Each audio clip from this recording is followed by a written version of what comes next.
Hello everyone, welcome to অবকাশে দেবযানী। আমি দেবযানী, আর আজকে তোমাদের সাথে আমি শেয়ার করব ওয়াশিং মেশিনের রিং পর্দা আমি কিভাবে কাচি। আরও একটা টিপস তোমাদের সাথে শেয়ার করব যে এই রিং পর্দা আমি কিভাবে টাঙাই যাতে একটা পর্দা টানলে আর একটা পর্দার সাথে সাথে চলে আসে, এমনকি পাখার হাওয়াতে পর্দা সরে ফাঁক মতো হয়ে যায় না। বা অনেক সময় জানলার মধ্যে আমরা যে পর্দাটা দিয়ে রাখি, হাওয়াতে না পর্দা সরে সরে যায়, আর বাইরে থেকে কিছু মানে রাস্তা থেকে লোকজন গেলে বা কিছু তখন দেখা যায় বাড়ির ভেতরটা।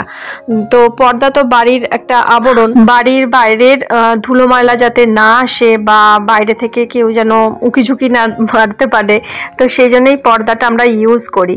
তো আমি কিভাবে রিং পর্দা কাচি সেটা ভাবলাম তোমাদের সাথে একটু শেয়ার করি। তো প্রথমে পর্দাগুলোকে খুলে নিচ্ছি, আর এই স্টিলের রডগুলোর যে স্ক্রুগুলো থাকে এগুলো খোলা পড়া করতেই যেটুকু একটা সমস্যা লাগে, নাহলে এমনি কোনো অসুবিধা হয় না। এই পর্দাগুলো ইউজ করতে সত্যিই অনেকটা সুবিধা হয়। আর এখন এই সিনথেটিক বা এই মানে সিল্ক পর্দাগুলো কাচা ধোয়া করতেও খুব সুবিধা হয় আর খুব তাড়াতাড়ি শুকিয়েও যায়। তো দেখো পর্দাগুলো এরকম খুলে নিয়ে নিচে রাখছি।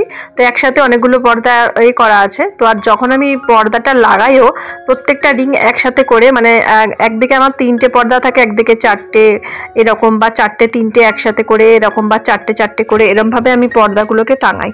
তো প্রত্যেকটা পর্দা আলাদা আলাদাভাবে খুলে নিয়েছি, আর নিয়ে এইভাবে ওয়াশিং মেশিনের মধ্যে দিয়ে দিচ্ছি। আর তোমাদের সাথে একটু শেয়ার করি, রিং পর্দা এখন তো এইভাবে স্টিলের রিংগুলো থাকে, আবার অনেক সময় ফাইবার বা প্লাস্টিকের রিংও থাকে। তো সেগুলো কাচতে গেলে অনেক সময় খুলে যায়। তো এইভাবে রিংগুলোকে একসাথে করে একটা দড়ি দিয়ে ভালো করে যদি রিংগুলোকে টাইট করে বেঁধে নিই, যেরকম আমরা যখন শিম সেদ্ধ দিই বা আমরা ঢেঁড়স সেদ্ধ দিই ভাতের হাঁড়ির মধ্যে, মানে ভাত বানানোর সাথে সাথে সুচ দিয়ে বেঁধে সুতোয় গেঁথে চালের হাঁড়িতে দিয়ে দিই, তো ঠিক সেই রকম ভাবেই রিংগুলোকে একসাথে করে দড়ি দিয়ে যদি বেঁধে নিই আর বেঁধে যদি ওয়াশিং মেশিনে দিই, তাহলে রিংগুলো কিন্তু খুলে আসবে না। তো আমার যেহেতু এগুলো স্টিলের রিং, তো সেই জন্য আর কোনো অসুবিধা হয় না, খুলে যায় না।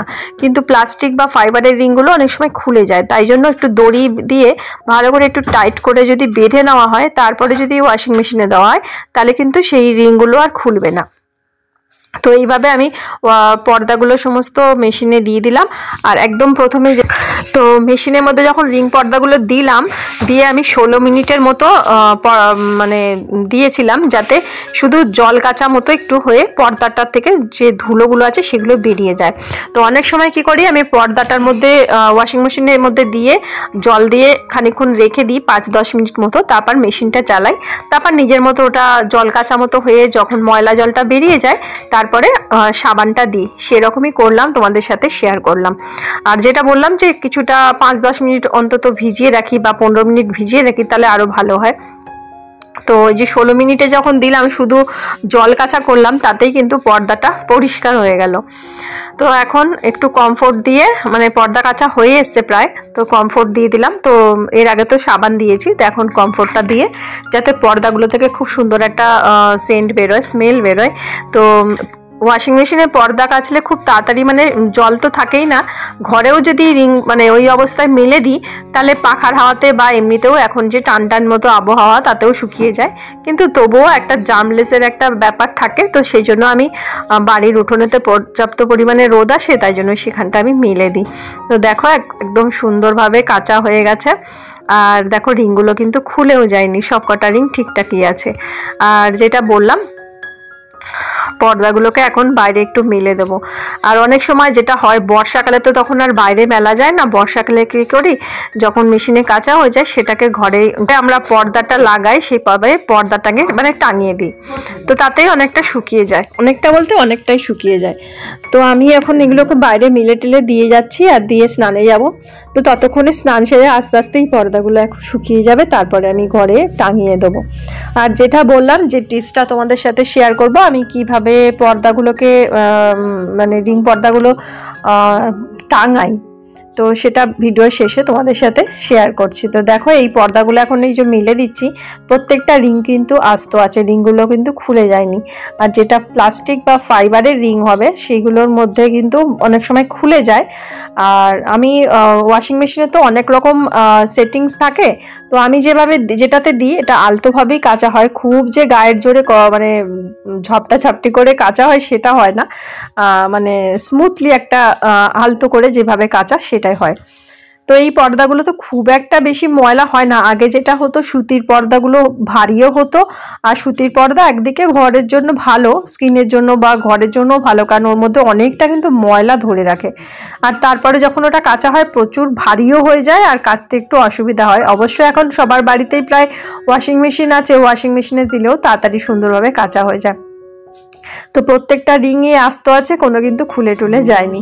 যদি ওই যে ফাইবার বা প্লাস্টিকের হয় তাহলে একটা প্রবলেম হয়, যেটা বললাম তোমাদের সাথে, শিম সেদ্ধ বা ঢেঁড়স সেদ্ধর মতো করে একসাথে বাইন্ডিং করে নিয়ে তারপরে ওয়াশিং মেশিনে দিলে শুকিয়ে যায়, মানে কাঁচা হয়ে যাবে। তো দেখো আমি স্নান সেরে আস্তে আস্তে 5-10 মিনিটের মধ্যেই একদম কেচে শুকনো হয়ে গেছে। ঘরে এই স্টিলের রডের মধ্যে পর্দাগুলো টাঙিয়ে দেবো। যতক্ষণ না পর্দাগুলো ঘরে টাঙানো হয় ততক্ষণ যেন শান্তি হয় না, মনে যেন কতক্ষণে এই কাজটা সেরে নেবো। পর্দাটা যখন আমরা খুলি, আমার মেনলি প্রবলেমটা হয় সেই সময়, স্টিলের রডগুলো থেকে খুলতে খুব সমস্যা হয়, যেহেতু এর মধ্যে স্ক্রুগুলো থাকে ওর জন্য। তো দেখো আমি কিভাবে পর্দাগুলো লাগাই। তো দেখো পর্দাগুলোকে যেভাবে আমি রিংগুলোকে গুছিয়ে নিই সেভাবে নিয়েছি। তো এখন প্রথমে 3টে, তারপর 4টে এরকমভাবে একসাথে করে পর্দাগুলোকে লাগাই। তো দেখো কিভাবে তোমাদের সাথে একটুখানি শেয়ার করছি, যেভাবে আমরা সেলাই করি সেই টাইপের। হ্যাঁ, তো দুরকম ভাবেই লাগানো যায়, একটা ওপর দিকে একটা নিচের দিকে করে, দেখলে বুঝতে পারবে। এক চান্সে অনেক সময় হয় না। আর যদি এমনি পর্দাগুলো লাগাই তাহলে কি হবে, যদি আমি দুখানা পর্দার কথা বলছি, তো এমনি যেভাবে আমরা এমনি লাগাই, তো সেটা যদি আমি সরাতে যাই মাঝখান থেকে না, পর্দাটা পুরো ফাঁক হয়ে যাবে, সেটা পাখার হাওয়াতে পুরো সরে যাবে, বা জানলা দিয়ে অনেক সময় হাওয়াতে উঠতে উঠতেও সরে যায়। তো এইভাবে ঠিক পর্দাটাকে যদি লাগাই আমি, তাহলে কিন্তু একদমই সরে যাবে না। এমনকি একটা পর্দাকে যদি আমি টানি, পাশের পর্দাটাও কিন্তু চলে আসবে, মানে সরে আসবে। তো এইভাবেই আমি পর্দাটাকে রিংয়ের মধ্যে, এই স্টিলের রডের মধ্যে লাগাই। তো ভাবলাম এই ছোট্ট একটা টিপসও তোমাদের সাথে শেয়ার করি, তো বুঝতে পারবে হয়তো দেখলে, যখন পর্দাটা টাঙানো হবে তখন খুব সুন্দরও লাগে দেখতে। মানে একটার সাথে একটা যেহেতু আটকে থাকে, মানে যেভাবে আমরা হাতের সাথে হাত যেভাবে মেলাই যেমন একটা দেখতে লাগে, তো ঠিক পর্দাগুলো একটার সাথে একটা জুড়ে থাকে, তো খুব সুবিধা হয়। কারণ একটা পর্দাকে টানলে পুরো অন্য পর্দাগুলো আস্তে আস্তে সরে আসে। সামনেই পয়লা বৈশাখ আসছে, নতুন পর্দা, নতুন চাদর, এগুলোই তো আমরা ঘরে ইউজ করি, বা আমাদের পুরনো পর্দাগুলো থাকলেও সেগুলো কেচে এইভাবে ইউজ করি। তো ভাবলাম পয়লা বৈশাখের আগেই তোমাদের সাথে ভিডিওটা শেয়ার করি। তো কেমন লাগলো ভিডিওটা প্লিজ কমেন্ট করে লিখে জানিও।